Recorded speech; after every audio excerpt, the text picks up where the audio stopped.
Welcome to another edition of Expanding Mind.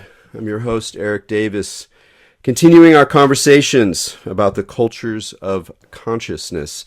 Like a lot of listeners, no doubt, I've been fascinated by the topic of Gnosticism for quite a long time. I first came across the collection called The Other Bible when I was an undergraduate.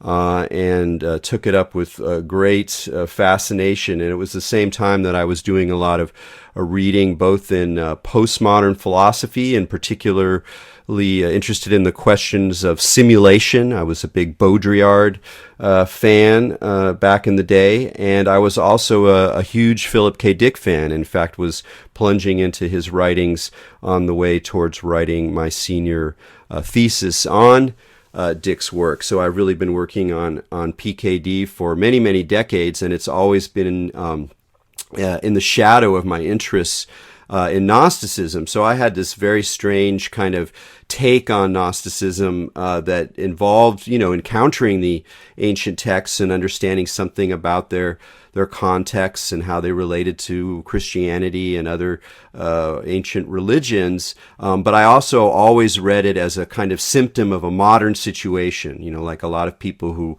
read about Gnosticism. I read Hans Jonas's great book on the Gnostic religion, and he talks about existentialism there, and he sort of identifies Gnosticism as being having a kind of modern quality to it, a kind of sense of alienation and a sense of a restlessness for the beyond that fit in very much with my ideas about simulation and virtual reality and the kind of wild worlds that Philip K. Dick predicted. And little did I know that this cluster of ideas would stay with me my my entire life, not just writing my senior thesis, but going on, and I gave my first public lecture on Philip K. Dick, and I have to relate one wonderful synchronicity that happened is that I had prepared this whole lecture about Gnosticism and Valis and Philip K. Dick and all these things.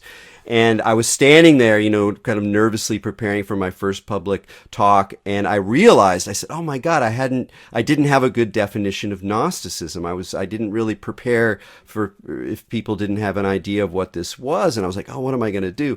So I grabbed the copy of Valis that I was going to be reading from, and I opened it, quote unquote, to any page. And there, right where my eyes fell, right on the page, there was this wonderful little line. I can't quote it exactly, but Philip K. Dick goes, "Gnosticism is basically the idea that the creator of the world is an ignorant or foolish God, and that we must escape this world in order to find the true world beyond." And I was like, "All right, thanks, Phil." So Gnosticism has been part of my intellectual and spiritual life, kind of from the get-go, and it was one of the high points of my graduate school career, where I went to Rice, as many of you know, to get my PhD in religious studies, to do a course on Gnosticism, which would be, cool enough thing to do, but I got to do it with April DeConick, who is one of the leading scholars of Gnosticism these days, and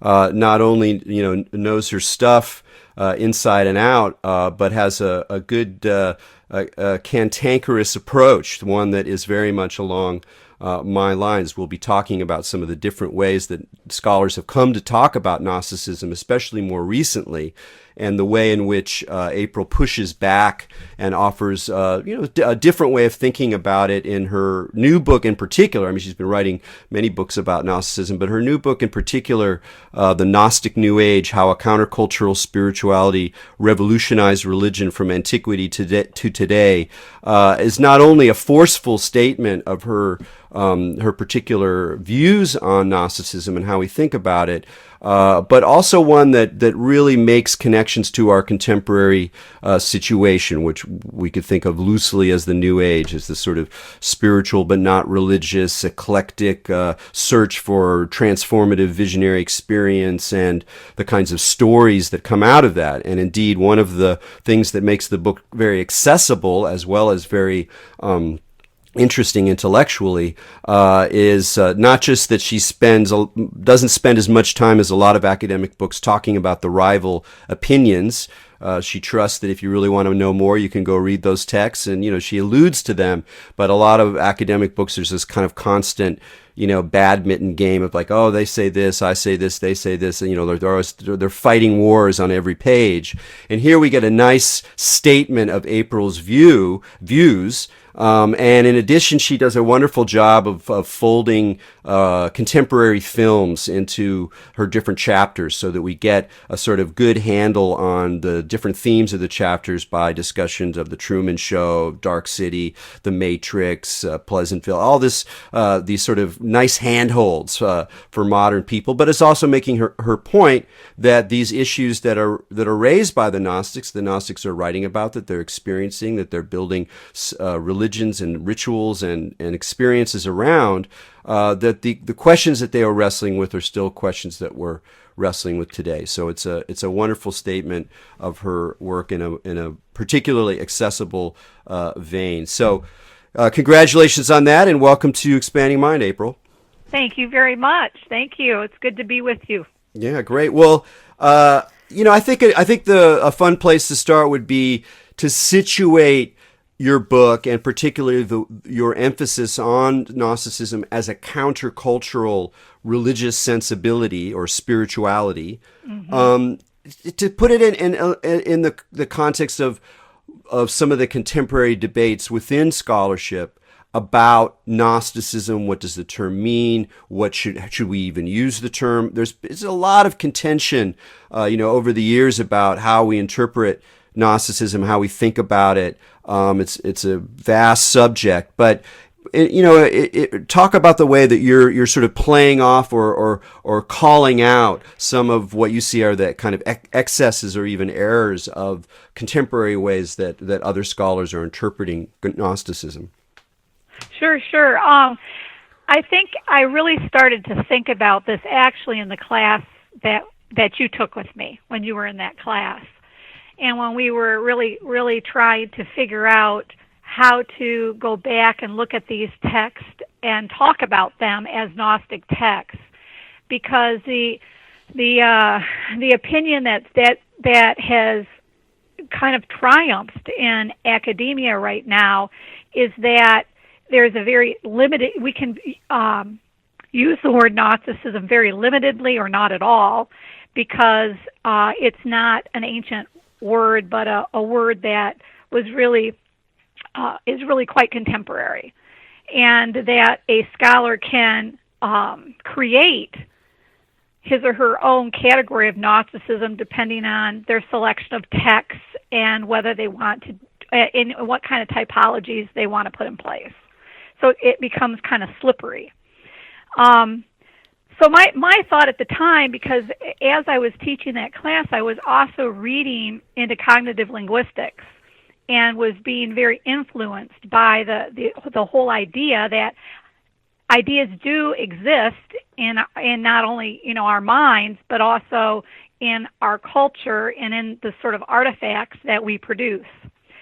And that I started to wonder if we could apply that idea to the ancient texts and start to look at the way that the word Gnostic itself was being used in those texts to see if we could understand it as a ancient mental category. In other words, people were using the word. When they used it, other people knew what they were talking about. It had a range of meanings, and one could use it in a positive sense or a negative sense, or maybe perhaps even a neutral sense, depending on the sort of context that you had. So that's where I started.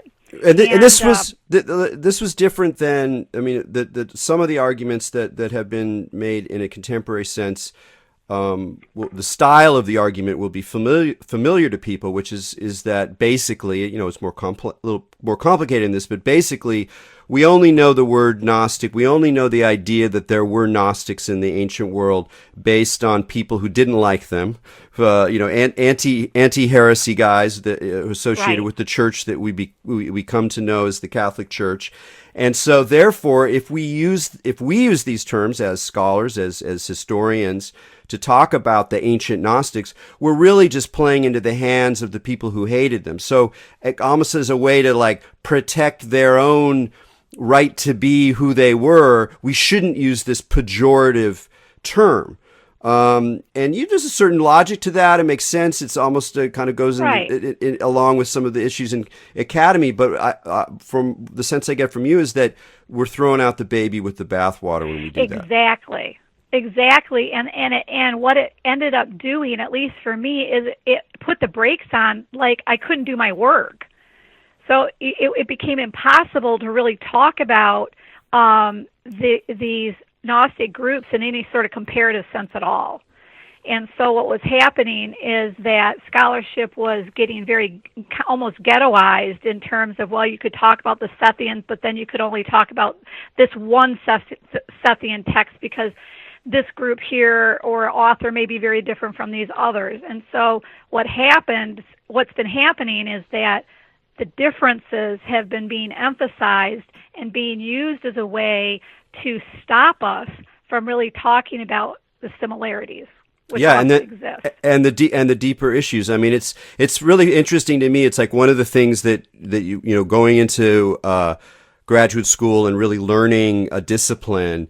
It really, and this is true, throughout the humanities, is there's that, and I don't remember exactly how one phrases it, but there's the clumpers and the dividers, the people who want the specific accounts, they don't want to do comparative work, and then there are people who like to see large clusters of things. And this happens in all sorts of fields of knowledge, but it really has a particular effect on this question of Gnosticism, because it's not just that you aren't able to compare different groups because there's so many groups, there's so many texts, they have so many myths, but you also aren't able to really wrestle with the deeper thing that's happening. There's something happening in spirituality, in ideas about religion, ideas about the soul that's widespread that you kind of miss, I think, and that's certainly what you're arguing, when you let go of this term. Right. So what is the baby that gets thrown out with the bathwater? Yes. Well, that's that. Well, and that is the question that I asked myself, and that's why I started by going back and really looking at how the ancient people were using this word. What were they attaching to this word? And I wanted to try to understand the Gnostics almost like an anthropologist. I wanted to understand, if I were living back then and I was going around and talking with these people in their groups, what would I find they were actually thinking and doing? Okay, that made them distinct from other religious people in the ancient world. And what I discovered, it's right off in the first page of Irenaeus and his Against the Heresies, is that they are worshiping a different God than we are.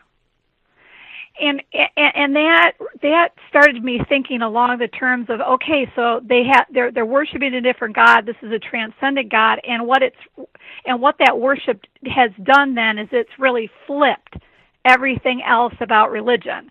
And so then when you go through someone like Irenaeus or Tertullian or even the Gnostic literature itself, you can see that what they were doing by worshiping this transcendent God is then saying that all the gods of all the other religions are demonic. They're demons, they're lesser, even the creator God, even the Jewish God. And and that also meant that it gave them the power to look at religious scriptures differently.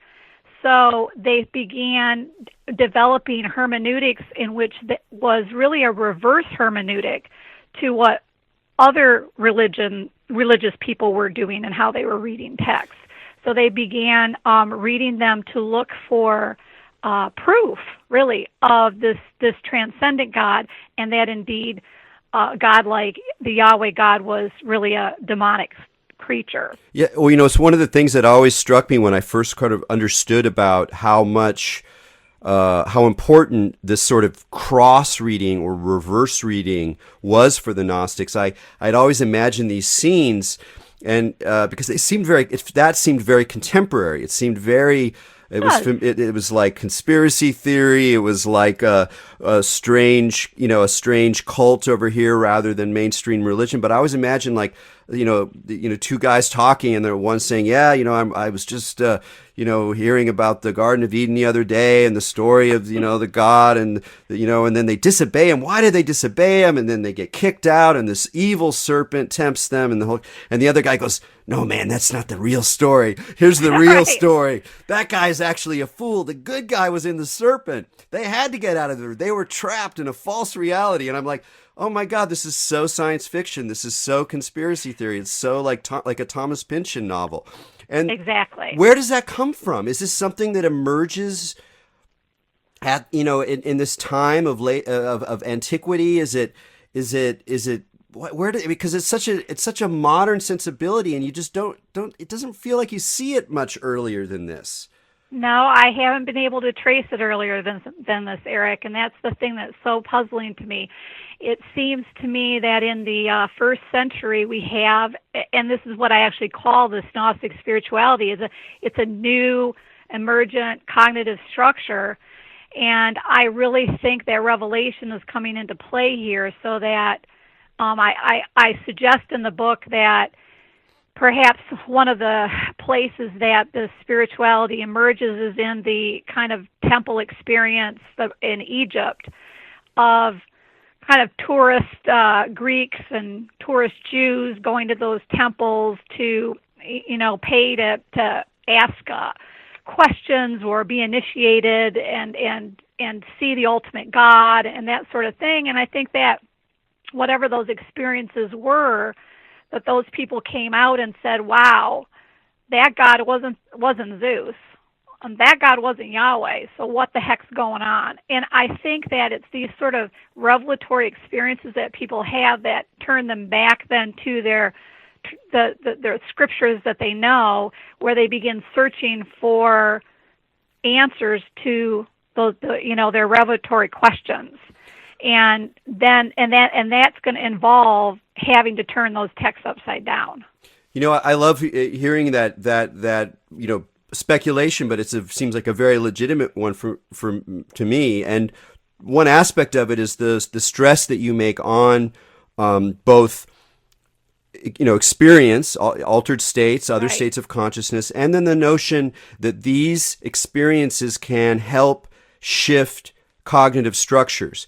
In that language, and I know this is a really important part of especially your more recent work, is you're interested in cognitive psychology. You're interested in the questions of altered states as real phenomena that make real differences. And this is already a shift from more traditional historical ways of understanding these texts, where they kind of just assume people are kind of people. And so what we're seeing is the clash of ideas or the clash of ideologies or different religious structures or different power systems.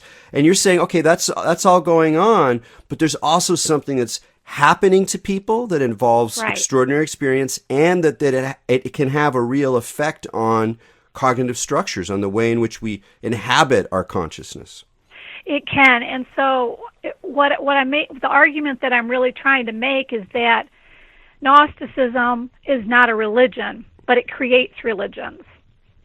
So it's a form of spirituality that's an ecstatic form of spirituality where the person actually comes into direct contact with something transcendent that they identify with, a transcendent deity or a transcendent reality. And it's not just a reality that's out there, but they feel it's immanent, that it's something inherent in themselves.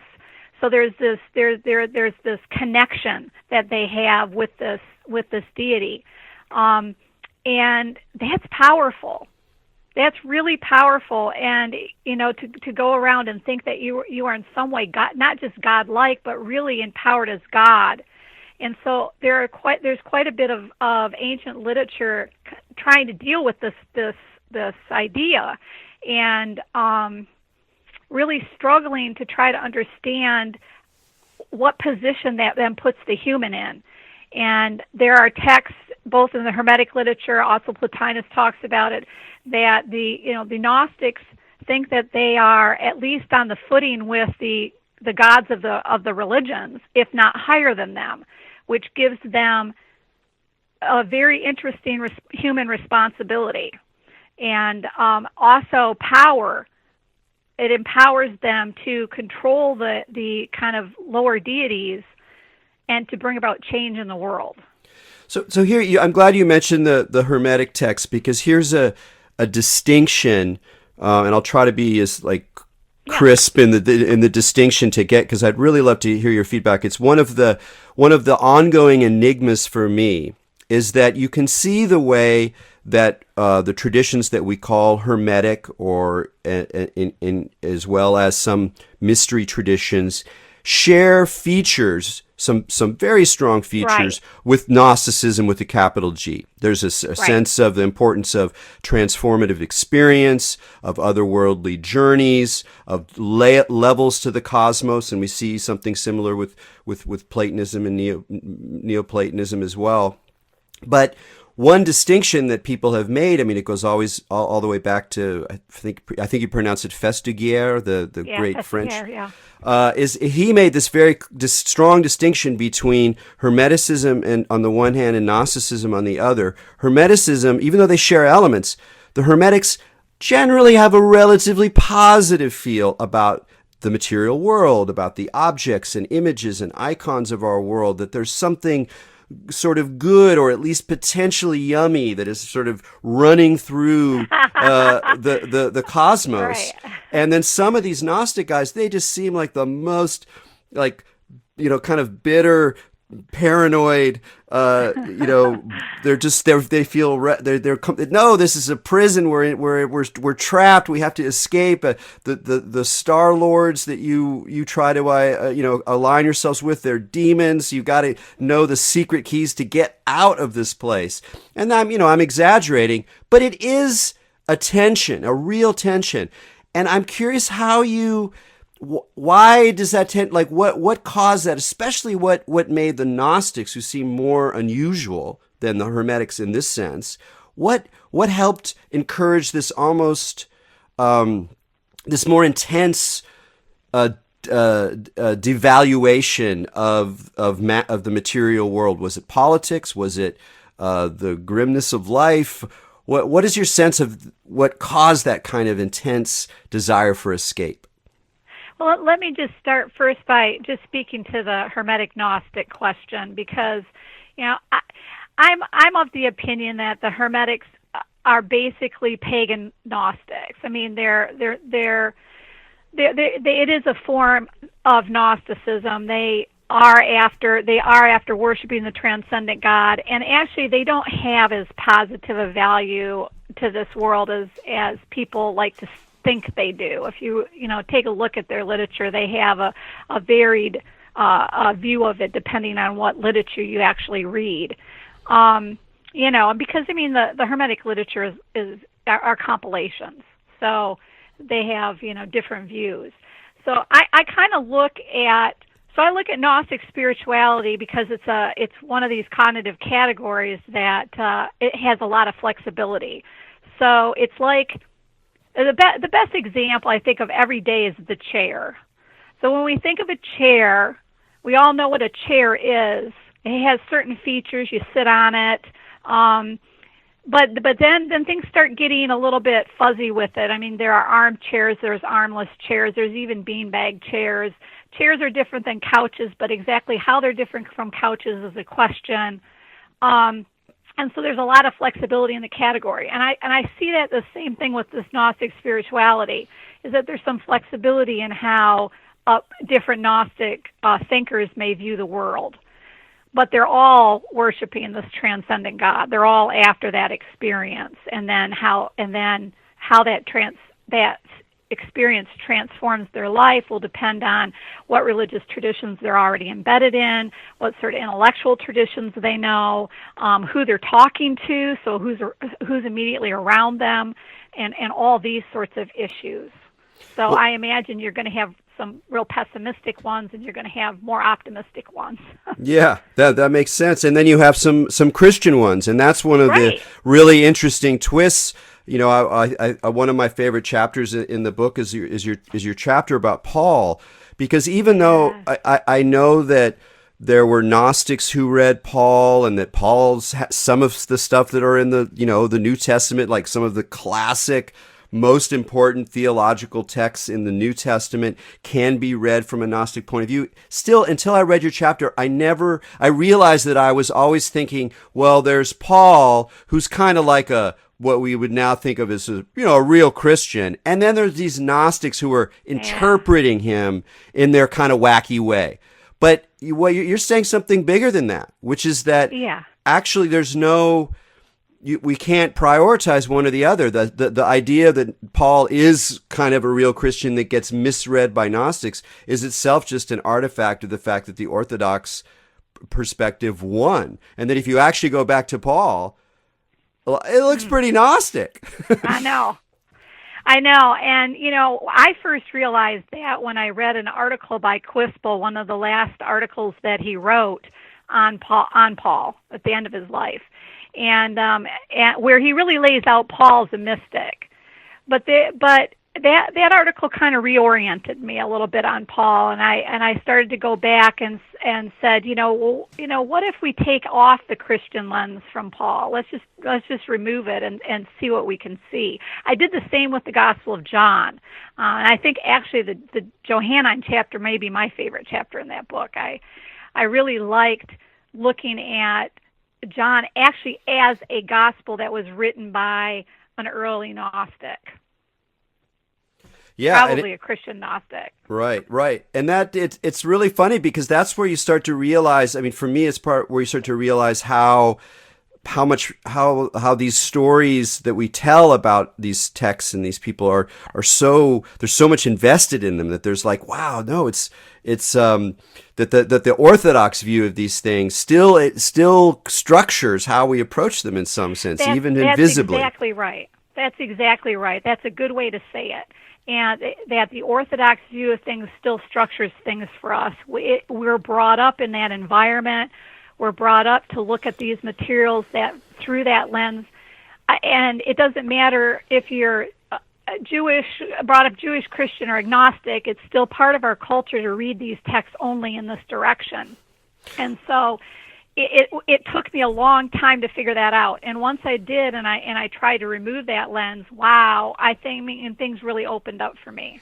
Well, this raises another question for me that I've always found interesting as someone who has been reading books about Hermeticism and Gnosticism and ancient religion for decades, and that, like a lot of people, it is both a intellectual pursuit and to some degree a spiritual one, in the sense that there's something about these questions, these issues that reading history, wrestling with even very arcane scholarly debates, still feeds something larger. And I went on to the Amazon page for the new book and read a number of the very favorable reviews. But what interested me is, again, a lot of the people who were posting were like me. They were like, I mean, I got a PhD, but I didn't come into it as a scholar with a capital S. And a lot of these people were clearly, free, whatever. They have their lives, they got their jobs, and they just happen to be fascinated with the stuff. And they're like, I've been reading this stuff for 30 years. Right. I've read 150 books about this stuff, and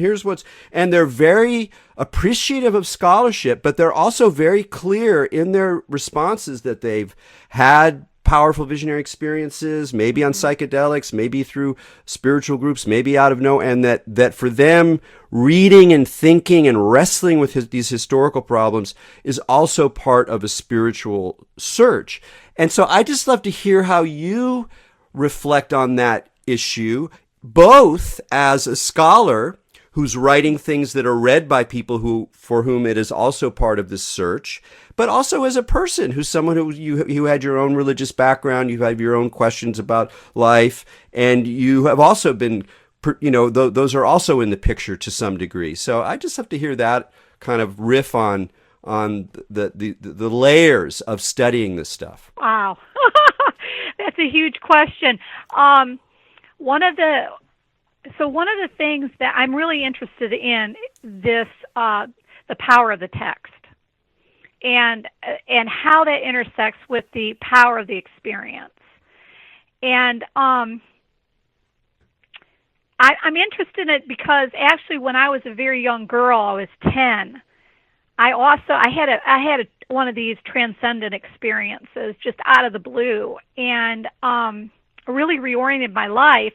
But it also confused me because I didn't know what was going on, and so I spent my whole really young adult life trying to search through different denominations of Christianity to try to figure out what had happened to me, and could never find what happened to me in any of those contexts.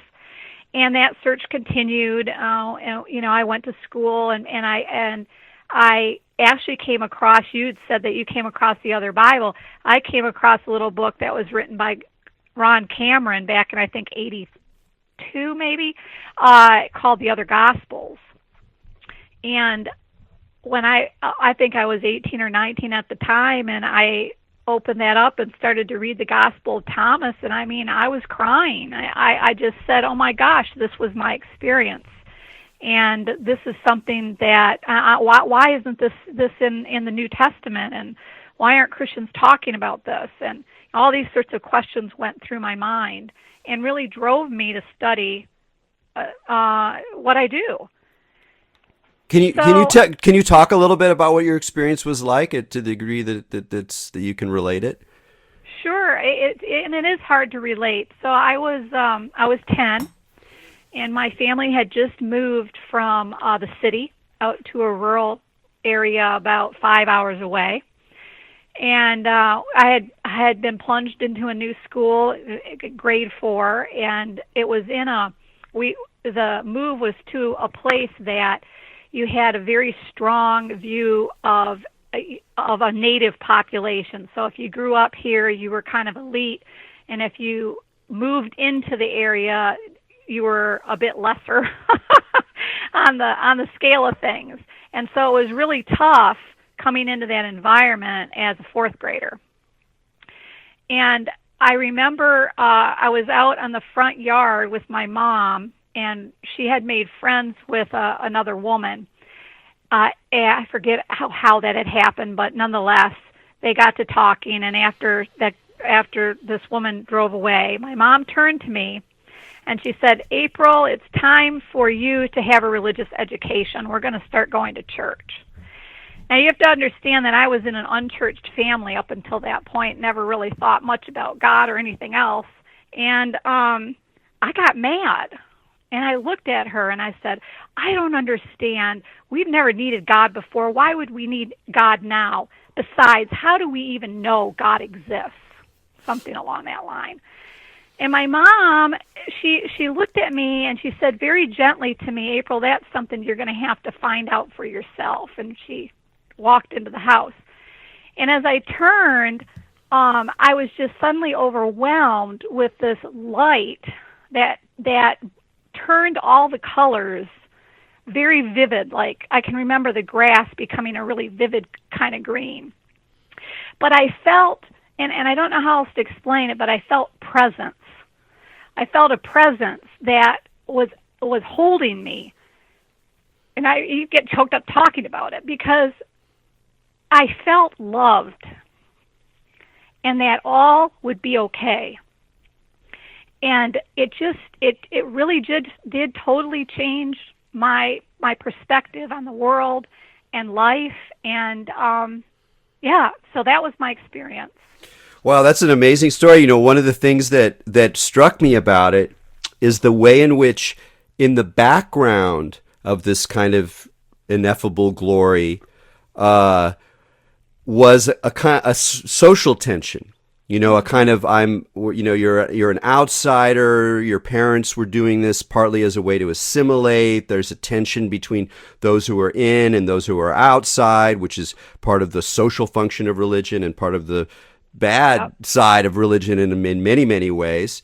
And what it makes me think of, or it segues to another question about the book that I about a chapter that I also really loved, which is the politics of pie, is the way that these experiences, even though on some level they're profoundly spiritual, they're internal, they're among fellow practitioners who are creating very weird cosmologies, at least from a modern kind of perspective, but they're also very much political agents, and there was a strong kind of political dimension to how to be a Gnostic, how to think about how these things went through different kind of religions. So how did the sort of transgressive spirituality of the Gnostics kind of relate to the real political and social tensions of that time? So I think that these people were people that were, I don't know if you want to use the word traumatized, but they were certainly living in a situation of Roman imperialism. They really felt stuck. I don't know how else to say it. And like on we do have at least one gem from Antiquity that's a Gnostic gem. It's an Ophian gem. And on the front of it is depicted Yaldabaoth. It even has his name. And he is depicted as a Roman warrior. So he's got the Roman soldier garb on.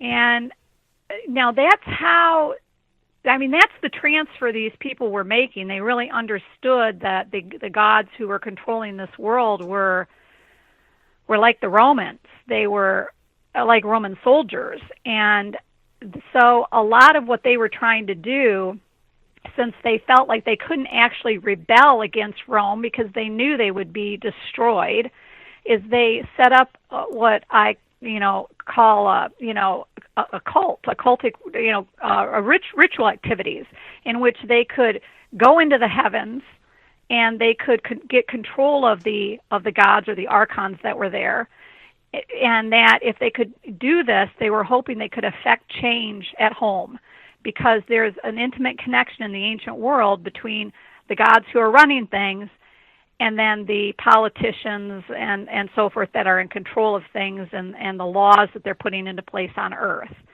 And so they were really attempting to resist that. Yeah, I mean, when you talk about that really also brings up, again, a lot of contemporary feelings. You think about the sort of mythology of the Matrix, not just as an interesting, a film or a good science fiction film, but one that resonated with tons of people. I mean, it was really a game changer for people who watched it, especially younger people who watched it. If you talk about them like, oh yeah, I mean, at least from a certain generation, it's kind of ancient history now, but for a while it was really a transformative film, not just because it was a cool movie, but that it said something about our world, and that's where you get into these issues of like how our view of reality is being shaped by media, by what streams we're on, and you got virtual reality and augmented reality coming, all of this technologization of our basic sense of reality, of what's truth, what's not truth. And so some of this Gnostic paranoia, if you will, or Gnostic suspicion, really strikes a chord now. I think so. But there's also a really positive side to it too, and that's where you're in your book, you really want to make a connection. You use the word New Age in the title. That's a extreme thing to do from a scholarly point of view. They're like, there's no real connection. What are you talking about? And you don't go too much into the history of the New Age or modern spirituality, alternative spirituality, but it's clearly running through your concerns. So how resonant or how deep do you think the connections are in some ways between this sort of phenomena of the ancient world and the issues people are wrestling with today, spiritually, psychologically, culturally? It's a really super question. It's one that I'm writing on right now. So the next book in this Gnostic Spirituality series is called The Gnostic Society, where I'm talking about how in the heck do we get from the ancient world, how do we get that spirituality migrated into modernity? What the heck, how does that transport happen? And so what I'm arguing is that that the major factor is the migration of artifacts. So when these lost texts, for instance, come into the modern world, and people start reading them and interfacing with them, they pick up from those ancient sources, those that spirituality right from those texts, and they transport it into their own experience. And I think that's mainly what's happening with this connection between Gnosticism and the New Age. So some people are really selective. I call those guys paragnostics. They might just want to take one aspect, but you get other people who are taking the whole frame and plopping it in modernity. For instance, Blavatsky did this, and she was doing it through reading the heresiologists, through reading this book by Charles William King on the Gnostics, which was popular at the time. She also had access through King's book to Pistis Sophia, which had just been published and translated. And so she makes the argument that there is a transcendent God, and it's not the Jewish Christian God, and so on and so forth. So she brings the whole darn 9 yards into modernity. Well, I love that description about the artifacts, because that's always the way that I've seen that. I mean, for me, books and writing are absolutely woven into the questions of spirituality. Even if we acknowledge that there's things about spiritual experience that are ineffable and that aren't marked by texts, there's even a line Eliade has about, like, we're sort of, as moderns, we're condemned to learn about the life of the spirit through books. But to talk about PKD, to go back to Phil Dick, that idea you have, this particular way you phrased it about artifacts. We interface with texts that are discovered and translated, and then there are artifacts in our hands. We read the text, and something changes in us. We pick up something that was there. In Valis, Dick has this very science fiction notion that the text, the Nag Hammadi texts, actually contained a kind of virus, and that when you read them, it goes into your eye, and it cross-bands you, and it turns you into what he calls a homeoplasmate.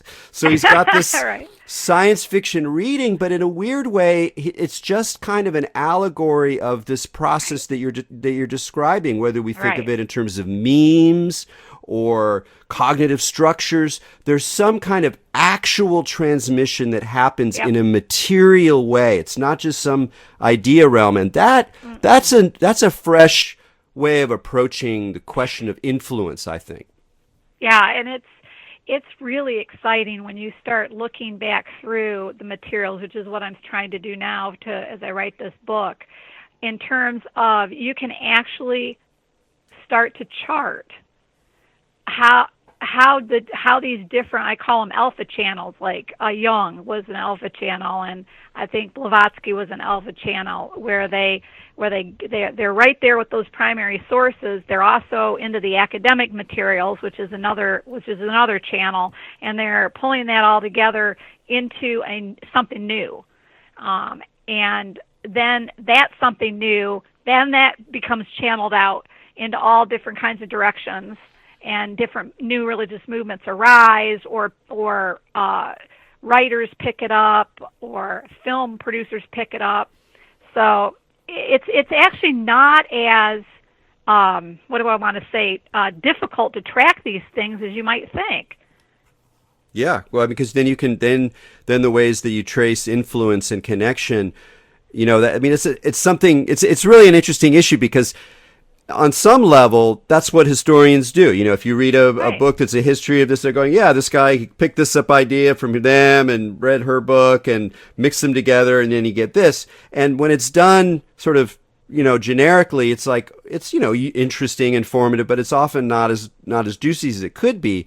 But it changes its sort of character when you start to recognize that something is actually being transmitted. It's like there's a transmission. It's not just a kind of like, oh, I'm grabbing an idea from here and I'm grabbing an idea from there. It's an interesting. That's why I'm calling them channels. Channels. I'm actually channels because Yeah. that's what's happening. Yeah. Well, Yeah.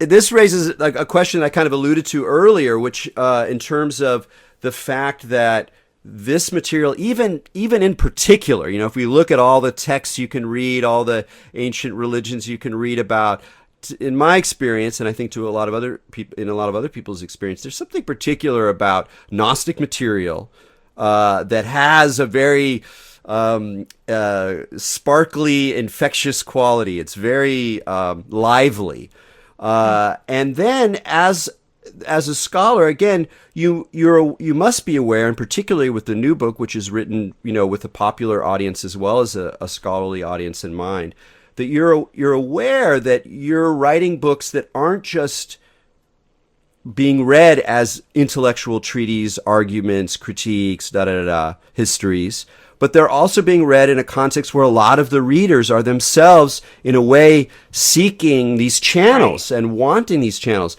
And I'm just curious whether it's in terms of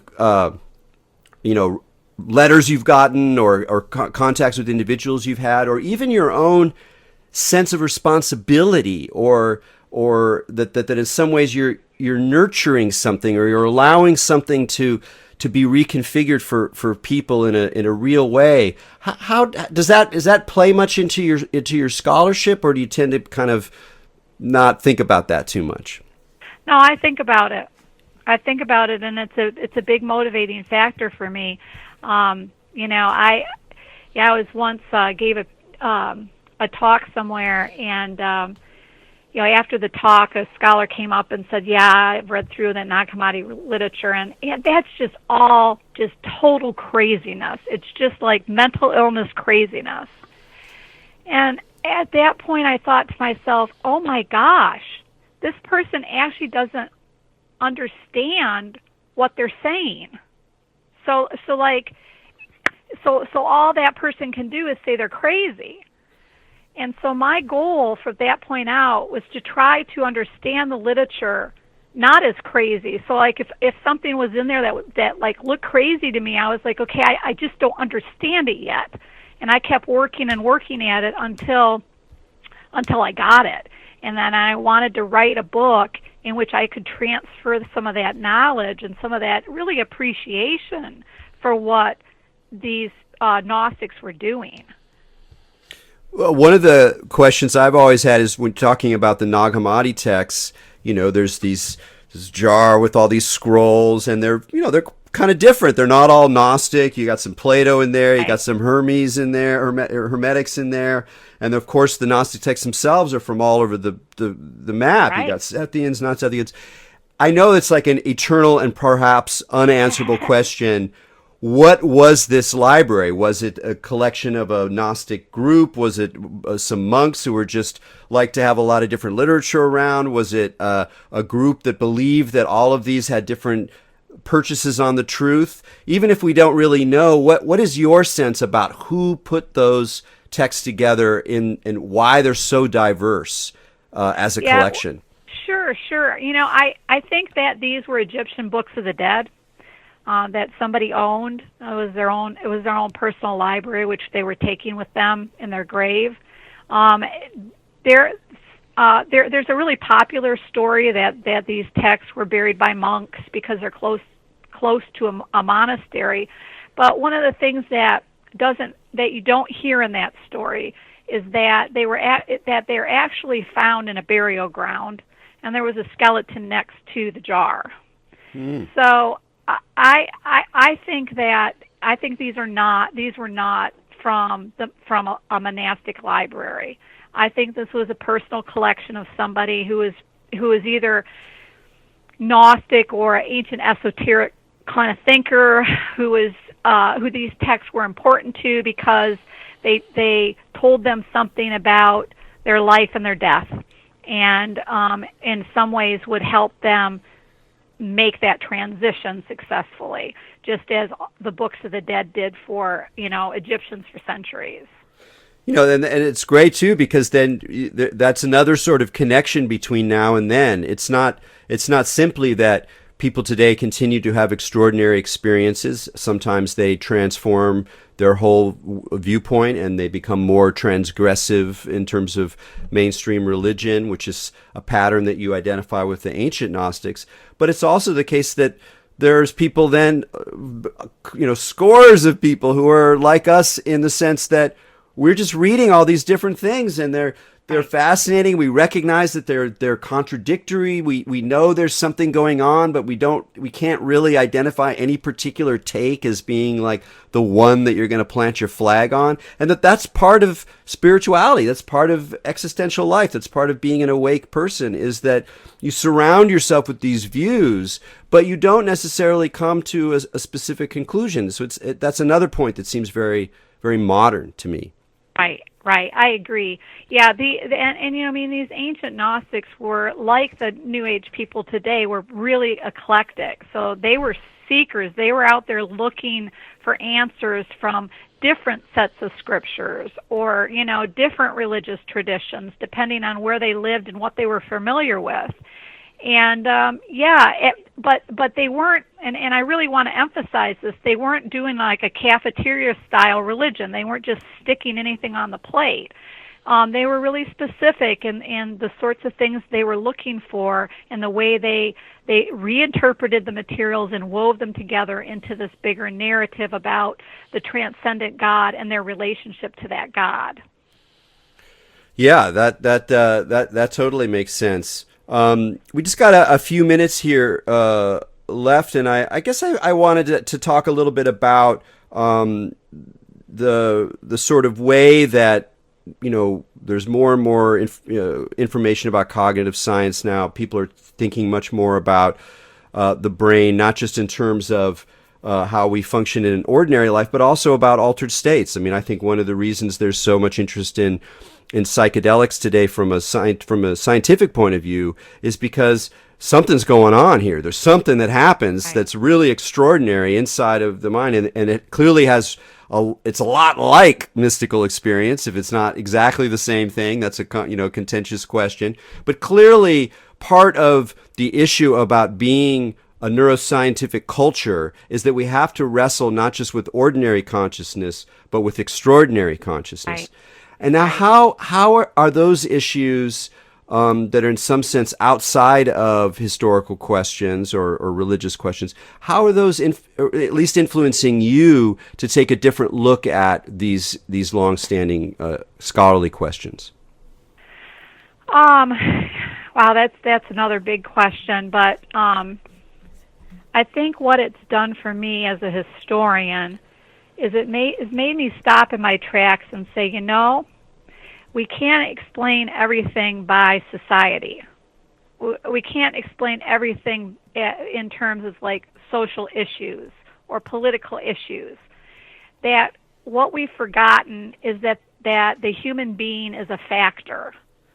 And human beings have very particular bodies and very particular brains that function in really ways that limit us to certain experiences, as well as make other experiences available to us. But we don't experience everything. We experience this world as upright creatures that walk on two legs, and our eyes are in the front, and we have brains with serotonin and dopamine and so on and so forth. And all of this affects, of course, the way we see the world and the sort of choices we make. And I think religion, I'm following Winckelmann on this, that religion is coming out of perhaps really old shamanic practices where they're trying to control these sort of ecstatic experiences through repetitive ritual practices and altering substances in order to move themselves into altered states of consciousness. And so that's kind of where I'm working, and I can see that the Gnostics were doing some of this through their ritual practices. Yeah, and we do some of the texts that are in the Nag Hammadi library, for example. It's very clear that they're kind of mimicking or writing down things that were being done, and that they have sort of nonsense syllables and weird chants, and there's breath work implied, and we see traces of real, altered states inducing kinds of practices. Yes, absolutely. And so I've become really interested, I've really become interested in ritual because I think it is a way to control those experiences. And I just think that's what they were doing. And I think in the process of doing so, they were controlling their serotonin and dopamine systems, and were probably that had a psychological effect. Yeah, that would make a lot, like a therapeutic effect. Right. Are you getting into those kinds of issues more detailed in the current work you're doing? You know what?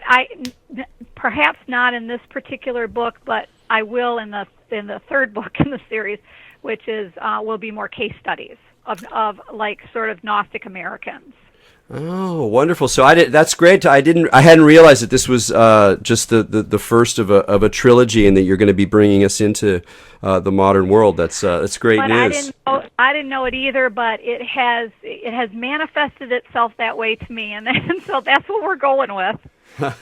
That's wonderful. Well, I feel like mentioning that. You invited me to the symposium you're holding pretty soon here in Houston at Rice. And what's the theme? Tell just a little bit about what the theme of that symposium is. Yeah, so it's called Gnostic America, and we are looking at the afterlives of Gnosticism in American culture and religion.